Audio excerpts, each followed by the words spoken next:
17 ফেব্রুয়ারি রাতে ঢাকা থেকে রাজশাহীর উদ্দেশ্যে ছেড়ে যাওয়া রয়্যালস পরিবহনের একটি বাস কবলে নেয় ডাকাত দল। এরপর 3 ঘণ্টার বেশি সময় ধরে বাসের যাত্রীদের জিম্মি করে লুটপাট, মারধর, ধর্ষণ ও যৌন নিপীড়ন চালায় ডাকাতরা। টাঙ্গাইলের মির্জাপুরের সোহাগপুর ফোর্ড ওভার ব্রিজের কাছে এই ঘটনা ঘটে। গাড়ির আলো বন্ধ করে দিয়ে মনে করেন ডাকাতি শুরু হয়ে গেছে। ঘটনার কয়েকদিন পর নাম পরিচয় গোপন রাখার শর্তে বাসে থাকা এক নারী যাত্রী ঘটনার লোমহর্ষক বর্ণনা দেন। ভুক্তভোগী যাত্রী দাবি করেন ওই রাতে ডাকাত দল সংঘবদ্ধভাবে ধর্ষণ করে বাসের অন্য আরেকজন নারী যাত্রীকে। আমরা সাভার থেকে উঠছি ওই বাসে, 2 জন আসিল, ছেলে উঠছিল আমাদের সাথে। পরে ডাকাতদের দলে আসিল ওই 2 জন। টাকা, মোবাইল, মেলা মাল সাবানা যে কেড়ে নেয় ডাকাতরা সবার থেকে। বাসে থাকা মেয়ের গায়ে হাত দেয় তারা, মেলাক্ষণ এসব করে। একজন মেয়ের গালে, কপালে, হাতে কামড়ের চিহ্ন আসিল। ডাকাতরা ধর্ষণ করে মেয়েটিকে। তবে ধর্ষণের শিকার হওয়া ওই নারীর খোঁজ নিয়ে পাওয়া যায়নি তাকে। ভুক্তভোগী নারী ধর্ষণের কথা বললেও পুলিশ বলছে ভিন্ন কথা। প্রাথমিকভাবে ডাকাতির কবলে পড়া বাসে ধর্ষণের কোনো আলামত পাওয়া যায়নি বলে জানিয়েছে পুলিশ। টাঙ্গাইলের পুলিশ সুপার মিজানুর রহমান সংবাদ মাধ্যমকে জানান এমন তথ্য।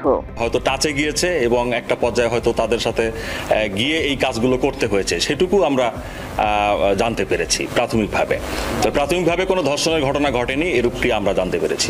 এ ঘটনার 3 দিন পর টাঙ্গাইলের মির্জাপুর থানায় ডাকাতি সহ শ্লীলতাহানির মামলা দায়ের করেন বাসের যাত্রী ভুক্তভোগী ওমর আলী। পরে অভিযান চালিয়ে সাভার এলাকা থেকে এখন পর্যন্ত 3 জনকে গ্রেফতার করেছে টাঙ্গাইল জেলা পুলিশ।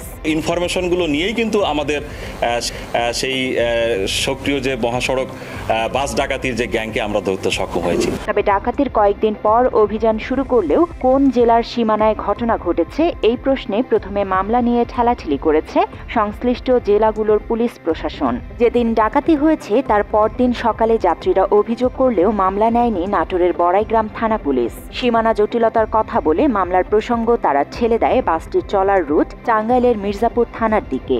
মির্জাপুর থানার পুলিশও জানায় ঘটনা তাদের আওতাধীন সীমান্তে ঘটেনি। সংবাদ মাধ্যমে খবর প্রকাশের পর অবশেষে 3 দিন পর শুক্রবার মির্জাপুর থানায় মামলা দায়ের করা হয়। সেখানে ওমর আলী বাদী হয়ে 8 থেকে 9 জনকে অজ্ঞাতনামা আসামি করে মামলা দায়ের করেন। এরপর প্রকাশ্যে আসে সেই রাতের ভয়াবহ সব বর্ণনা।